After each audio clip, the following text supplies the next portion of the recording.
Assalamualaikum warahmatullahi wabarakatuh.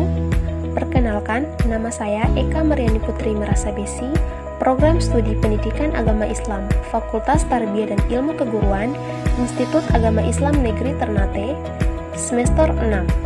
Di sini, saya akan menjelaskan tentang metode pembelajaran eksperimen, di mana untuk memenuhi syarat UAS mata kuliah pendidikan luar sekolah.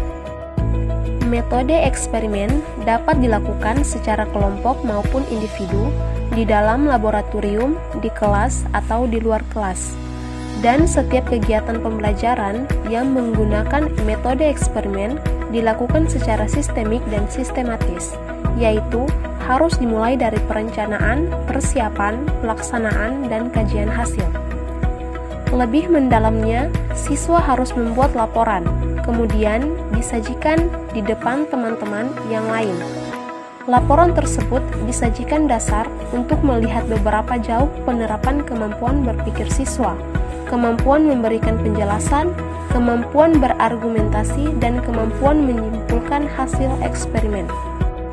Menurut Sri Anita, menyatakan bahwa implementasi pembelajaran eksperimen selalu menuntut penggunaan alat bantu yang sebenarnya, karena esensi pembelajaran ini adalah mencobakan sesuatu objek.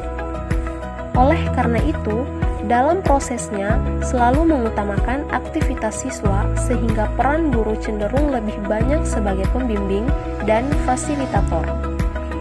Untuk mendukung keberhasilan pembelajaran eksperimen, segala sesuatunya perlu dipersiapkan dan dikondisikan secara maksimal. Selanjutnya, kelebihan dan kekurangan metode percobaan. Yang pertama, kelebihan metode percobaan atau eksperimen. Kelebihan implementasi metode mengajar eksperimen dapat dicapai apabila kondisi pembelajaran diciptakan secara efektif. Di antara keunggulan tersebut adalah sebagai berikut. Yang pertama, membangkitkan rasa ingin tahu siswa. Yang kedua, membangkitkan sikap ilmiah siswa. Yang ketiga, membuat pembelajaran bersifat aktual. Dan yang terakhir, membina kebiasaan belajar kelompok maupun individu. Setelah kelebihan metode percobaan, kita masuk pada kelemahan metode percobaan atau eksperimen. Kelemahan yang pertama yaitu memerlukan alat dan biaya.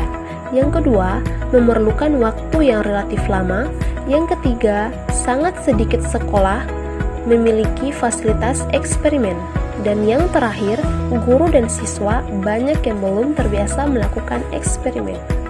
Selanjutnya, yang terakhir, pelaksanaan atau teknik penggunaannya metode percobaan atau metode eksperimen. Langkah-langkah agar pelaksanaannya metode percobaan dapat berjalan dengan baik dan hasilnya optimal secara efektif dan efisien, prosedur metode eksperimen dapat dilakukan sebagai berikut. Yang pertama, guru mempersiapkan alat bantu atau alat eksperimen. Langkah kedua, guru memberikan petunjuk dan informasi tentang tugas-tugas yang harus dilaksanakan dalam eksperimen.